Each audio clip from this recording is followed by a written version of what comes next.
నమస్తే, నేను సిరి. నిన్న మీడియా సమావేశంలో ఏపీ ముఖ్యమంత్రి చంద్రబాబు నాయుడు గారు అయితే ఒకటే మాట చెప్పారు. సాధింపు చర్యలకైతే మేము పాల్పడం, కక్ష సాధించాలి అనుకుంటే ఎప్పుడో జగన్మోహన్ రెడ్డి గారి అరెస్ట్ అయ్యేదని చెప్పేసి అయితే తను కరాఖండిగా చెప్పడం జరిగింది. ఇంతకు అసలు అక్కడ ఏం జరిగిన అంశాన్ని మనకు వివరించడానికి మనతో పాటు ఉన్నారు Janasena official spokes person Srinivas గారు. నమస్కారం సార్. ఇప్పుడు చూస్తుంటే నిన్న మీడియా సమావేశంలో ఏపీ ముఖ్యమంత్రి చంద్రబాబు గారు మాట్లాడారు. అంటే కక్ష సాధింపు చర్యలు అయితే కాదు, మేము చెయ్యము, అలా చెయ్యాలనుకుంటే జగన్మోహన్ రెడ్డి గారి అరెస్ట్ ఎప్పుడో అయ్యేది అన్నట్టుగా మాట్లాడడం జరిగింది. ఏంటంటారు అసలు?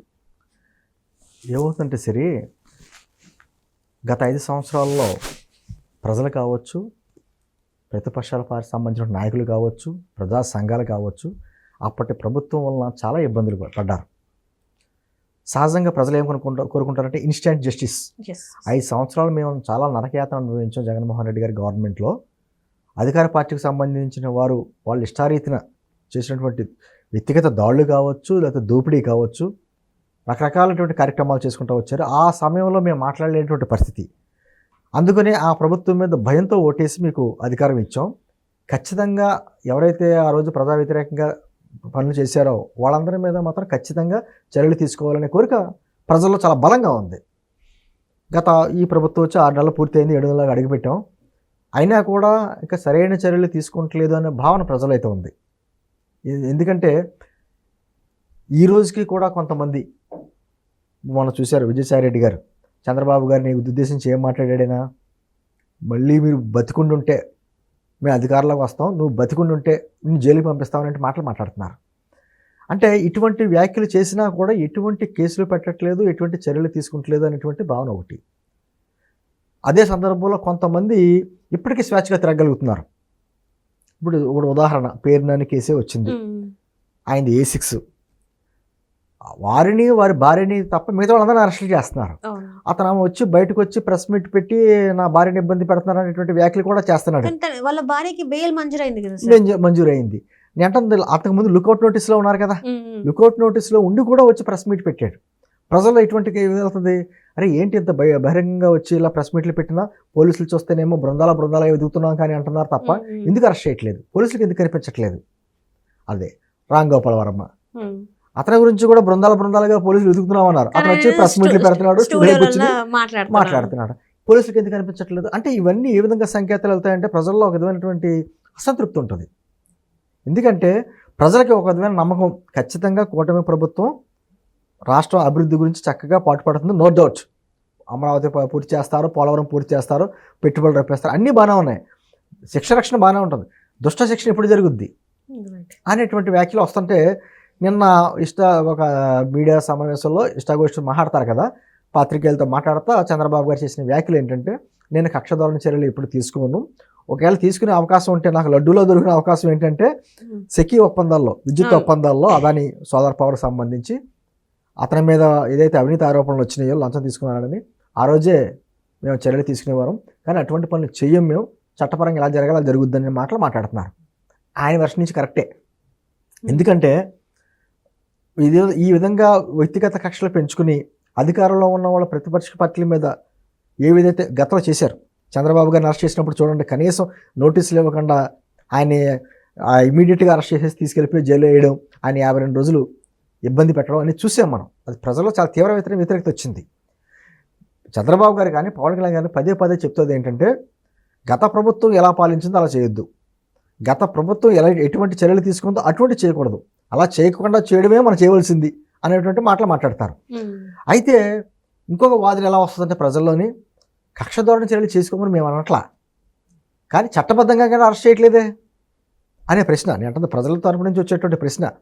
మేము అతన్ని ఇమీడియట్గా గతంలో జరిగినట్టు గోళ్ళ దూకి అర్ధరాత్రి తెల్లవారుజామునో లేకపోతే బెడ్రూమ్లోకి వెళ్ళి అరెస్టులు తీసుకుని అటువంటి చర్యలు చేయమని మేము అనట్లా, కానీ చట్టపరంగా ప్రజాస్వామ్యను దోచుకున్నాడు లేకపోతే ప్రజాస్వామ్యం తిన్నాడు అనేటువంటి ఆరోపణలు వచ్చిన తర్వాత కూడా ఎందుకు చర్యలు తీసుకోవట్లేదు అనేటువంటి ప్రశ్న చాలా అసంతృప్తి అయితే ఖచ్చితంగా ఉంది.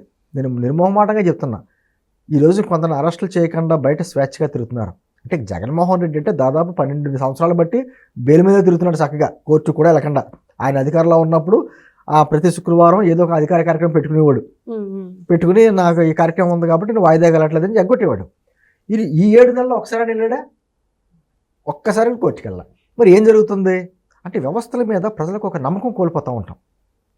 ఏం జరుగుతుంది అసలు అంటే డబ్బున్న వాళ్ళకి, పదవుల్లో ఉన్న వాళ్ళకి, అధికారంలో ఉన్న వాళ్ళకి ఒక రకంగాను, మిగతా వాళ్ళకి వేరే రకంగా ఈ వ్యవస్థలు పనిచేస్తాయా అనేటువంటి భావన కలుగుతుంది.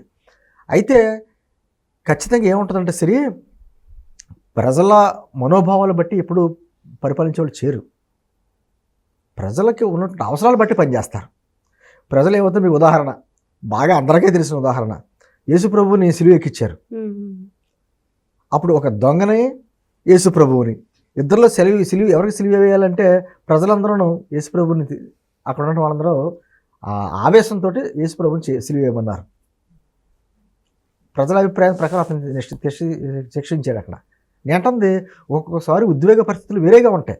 ప్రజల ఆలోచన ఎక్కడ ఇన్సిడెంట్ చూడండి, ఎక్కడన్నా ఒక మానభంగం జరిగినా లేకపోతే తీవ్రమైన చర్యలు చేసిన ప్రజలు ఏమంటారు, ఇమీడియట్గా అని ఉరేసేయాలంటారు, కాల్ చేయాలంటారు.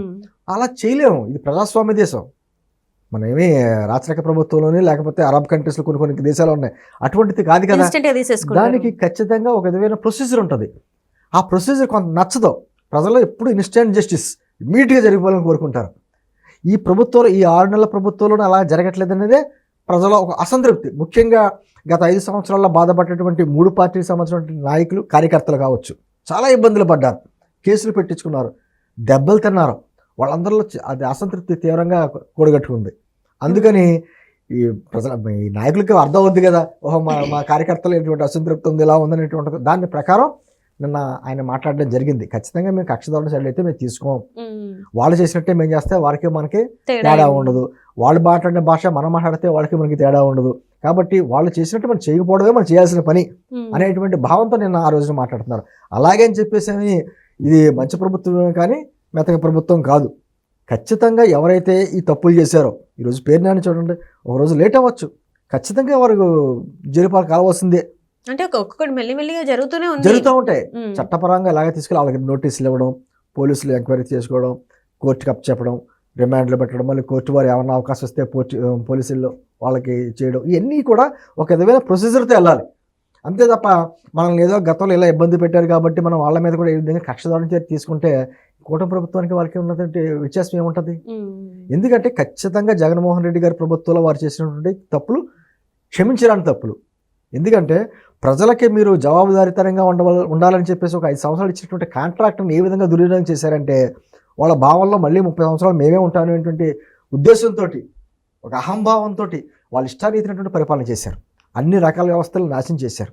ఈ రోజున చంద్రబాబు గారికి ఉన్నటువంటి బాధ్యత, అంటే కూటమి ప్రభుత్వానికి ఉన్నటువంటి బాధ్యత, ఇటువంటి బాధ్యత చాలా పెద్ద బాధ్యత. మళ్ళీ తిరిగి రాష్ట్రాన్ని గాడిలో పెట్టాలి. వీళ్ళ దృష్టి అంతా ఎప్పుడూ రాష్ట్రానికి పెట్టుబడులు ఎలా తీసుకురావాలి, చక్కటి రోడ్లు ఎలా వేయాలి, ప్రజల అవసరాలు ఎలా తీర్చాలి, పోలవరం ఎలా పూర్తి చేయాలి, అమరావతి నాశనం చేసేసినట్టు అమరావతిని ఎలా పూర్తి చేయాలి, ఈ ఆలోచనలు ఇలా ఉంటాయి. మంచి చేసేవాళ్ళ ఆలోచనలు ఎప్పుడు ఇలా ఉంటాయి. ఇంక ఏమి చేతగారి ప్రభుత్వం ఏం చేస్తారో గతంలో చేసినట్టు, మొదట వచ్చిన వెంటనే ప్రజావేదిక కూల్చిన కానించి అన్ని కూల్చివేతలే కదా. ఈ రోజు మా ప్రభుత్వం ఏర్పడి 6 నెలలు దాటింది, 7 నెలలకు వచ్చాం. ఏంటంటే చాలామంది ప్రజల ఆలోచనలు ఖచ్చితంగా వాళ్ళు చేసిన దుర్మార్గుల మీద చర్యలు తీసుకోవాలనేటువంటి భావన ఉంటుంది. చంద్రబాబు గారి ఉద్దేశం అదే. నాకు తెలియక కాదు, నాకు చేతకాక కాదు, అటువంటి పనులు మేము చేయలేం. అది చేస్తే నిజంగా ప్రజా వ్యతిరేక పనులు అవుద్ది. చట్ట ప్రకారం రాజ్యాంగబద్ధంగా ఏ విధంగా చర్యలు తీసుకోవాలో ఆ విధంగా చర్యలు ఖచ్చితంగా తీసుకుంటాం. ఎవ్వరూ కాపాడలేరు, అందరూ కటకటాల వచ్చి లెక్క పెట్టవలసిందే అనేటువంటి ఒక సంకేతం చెప్పడమే నేను ఆయన ఉద్దేశం. Right, thank you so much.